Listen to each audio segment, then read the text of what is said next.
de Reforma Judicial 2020. Voy a tocar nada más algunos puntos que estimo trascendentales para la temática de exposición. 5 puntos de esta iniciativa, vamos a ver luego finalmente cómo queda, ¿verdad? 5 puntos que sí tienen que ver propiamente con un cambio, un perfeccionamiento en esto que nos acoge ahorita, que es el sistema de justicia constitucional. Y son estos 5 puntos, ¿sí? Primero que nada, dice se propone cambiar el esquema de jurisprudencia por reiteración. Aquí se va a tocar esto de la jurisprudencia por reiteración para establecer un sistema de precedentes, ¿sí?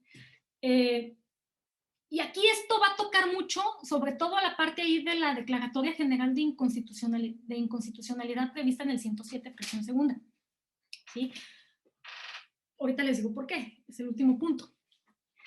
De tal suerte que aquí se quiere cambiar, se quiere fortalecer un sistema de precedentes, ¿no? La idea es esa, y de alguna manera irle dando para abajo esto de la reiteración de criterios, la jurisprudencia por reiteración, de tal suerte que no sea necesario esos 5 criterios en orden consecutivos, sino que haya una vinculatoriedad del criterio desde la primera emisión, desde el primer criterio. Un sistema de precedentes, algo que pues cada vez vamos tomando mucho ahí de la tradición del common law, ¿no? De la tradición anglosajona. Ese stare decisis. ¿Sí? Y luego otro punto también. La designación por parte del Consejo de la Judicatura se propone de 1 o más órganos jurisdiccionales para resolver casos vinculados con violaciones graves de derechos humanos. Pues ahí también esto implica un punto que hay que estarlo vigilando porque nos incumbe, ¿no? Esto pues ya ha tenido ahí una reestructuración, ustedes lo vieron en la línea del tiempo, en diversos momentos de la vida constitucional mexicana.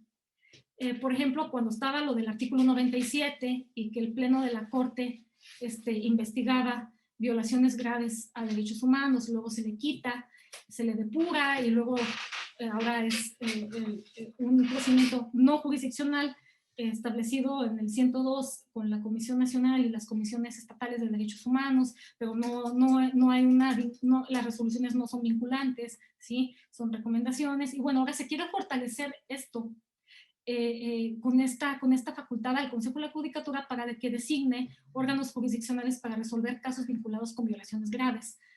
Miren, aquí, pues no sé, o sea, es que aquí la cosa tiene varios aristas, ¿no? Y varios enfoques y podemos criticarlo o podemos estar de acuerdo. Pero incluso la Corte Interamericana, pues digo porque recientemente realicé un trabajo de investigación en el caso de mujeres víctimas de tortura sexual en Atenco, que recientemente resolvió la Corte Interamericana condenando al Estado mexicano, por supuesto, en este caso Atenco, y ahí la Corte Interamericana refiere, en su momento, el caso Atenco fue estudiado por el Pleno de la Corte en virtud de ese artículo 97, por tratarse de una violación grave de derechos humanos, y ahí hay una serie también ahí de precisiones que hizo la Corte Interamericana de cómo estudió la Corte, el Pleno de la Corte, este caso, ¿no? También con algunas deficiencias en cuanto a tomar en cuenta el contexto de la violación de los derechos humanos. Entonces, creo realmente que además de hacer las modificaciones constitucionales a través de ese tipo de reformas que reestructuran y que son reformas y muy importantes, por supuesto, tiene que haber ese real compromiso de estudiar estas violaciones de derechos humanos, ¿no? Pero bueno, ahí está ese punto. Acotación de la materia del juicio de amparo, también es otra de las incorporaciones ahí, de tal suerte que incluso ahí se plantea esto de eliminar ese llamado amparo a soberanía, que tiene que ver con la fracción segunda y fracción tercera del artículo 103 constitucional. Reforma al 105. ¿Por qué? Porque realmente eso se ve a través de las controversias constitucionales. Esas fracciones 2 y 3 del 103 realmente es lo que se ve en la fracción segunda, son las controversias constitucionales, que bueno, van a ver ya la siguiente sesión.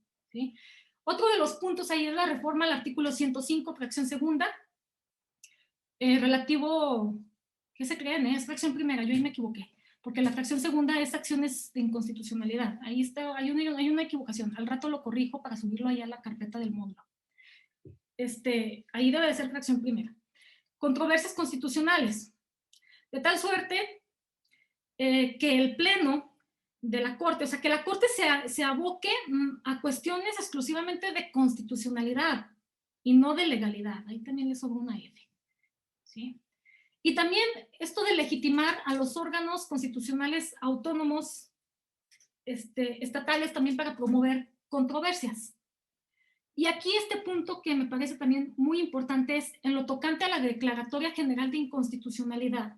También una modificación ahí al artículo 107, fracción segunda, porque este último punto tiene relación con este primero en cuanto al sistema de precedentes. Porque aquí la declaratoria actualmente dice el texto constitucional en la fracción segunda que, también le sobra una E, ya tenía mucho sueño cuando hice esta diapositiva, que actualmente dice el texto constitucional que cuando se dé por segunda ocasión la inconstitucionalidad de una norma por la vía de amparo indirecto en revisión, es hasta esa segunda ocasión que se le notifica al órgano emisor de la norma, al órgano legislativo, para que dentro de 90 días haga lo conducente, lo que le corresponde como órgano legislativo, que es sacar la norma.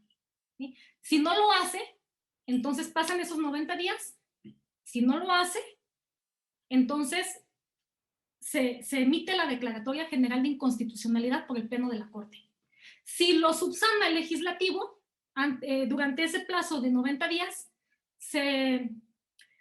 o sea, no procede, entonces se emite una resolución de que no hay declaratoria porque no hubo necesidad, ¿verdad? Solamente se surte en sentido positivo si el legislativo no se pone las pilas. ¿Sí? Pero bueno, aquí también, esto de la declaratoria general también tiene ahí sus bemoles y realmente ustedes consulten ahí el portal de la Corte y van a encontrar.